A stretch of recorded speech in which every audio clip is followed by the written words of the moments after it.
अस्सलाम वालेकुम friends, welcome back my channel cook with Mariam. बिस्मिल्लाहिर्रहमानिर्रहीम। आज हम बनाएंगे देसी मुर्गी और आलू का सालन, बिल्कुल नए तरीके से, आसान तरीके से, झटपट में बनने वाला।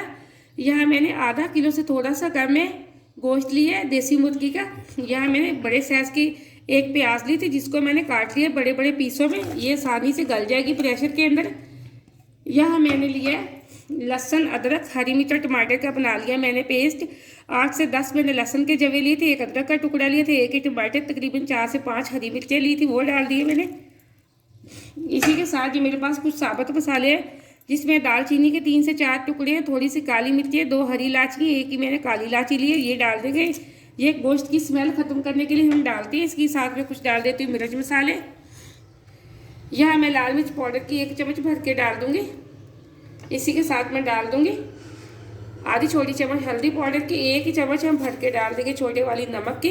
अब इसके अंदर 1 गिलास जाएगा पानी का। यहाँ मैंने 1 गिलास डाल दिया तकरीबन भर के पानी का, और फ्लेम को मैंने ऑन कर दिया। अब हम इस पर ढक्कन लगा के तकरीबन 7 से 8 मिनट के लिए छोड़ देंगे गोश्त को गलाने के लिए। यहाँ मैंने तकरीबन 7 मिनट वेट लगाया था, फ्लेम को मैंने ऑफ कर दिया। इसकी मैंने स्टीम निकाल दी है। ये देखिए माशाल्लाह से एकदम से हमारा गोश्त भी अच्छे से गल चुका है और पानी भी खुश्क हो चुका है। अब हम इसको डाल लेते हैं एक पतीले के अंदर। यह मैंने एक पतीले के अंदर डाल दिया। इसी तरह मैंने आलूओं का पानी भी निकाल लिया, अच्छे से धोकर साफ कर लिया। अब हम ये डाल देंगे आलू।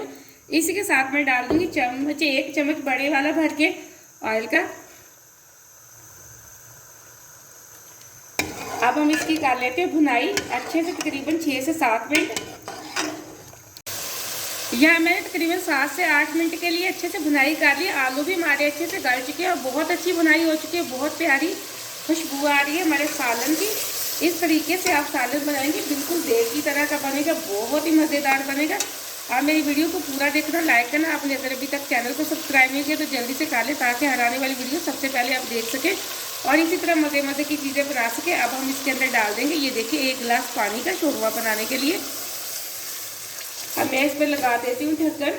ढक्कन लगा के हम छोड़ देंगे जब तक हमारा शोरबा गाढ़ा नहीं होता। मैंने तकरीबन 8 से 10 मिनट शोरबे को पका लिया। ये देखिए माशाल्लाह से एकदम से शोरबा हमारा अच्छे से गाढ़ा हो चुका है। फ्लेम को हम ऑफ कर देंगे। अब इसी के साथ मैं डाल दूंगी कुछ इसमें थोड़ा सा पिसा हुआ गरम मसाला। यहाँ मेरे पास धनिया पाउडर है पिसा हुआ, हमने वो डाल दिया।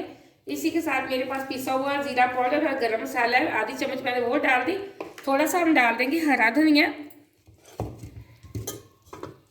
ये देखिए माशाल्लाह से बहुत मज़े का सालन बना है, बहुत ही झटपट में तैयार हो गया।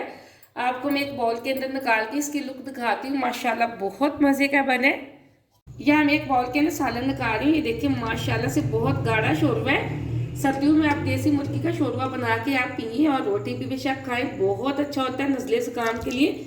ये सालन बहुत मज़े का बना, झटपट में तैयार हो गया। आप सालन की रेसिपी को ज़रूर ट्राई करना, मुझे कमेंट में बताना कि इस तरीके से आपका सालन कैसा बना है। मुझे अगली रेसिपी के लिए इजाज़त दें। अल्लाह हाफिज़।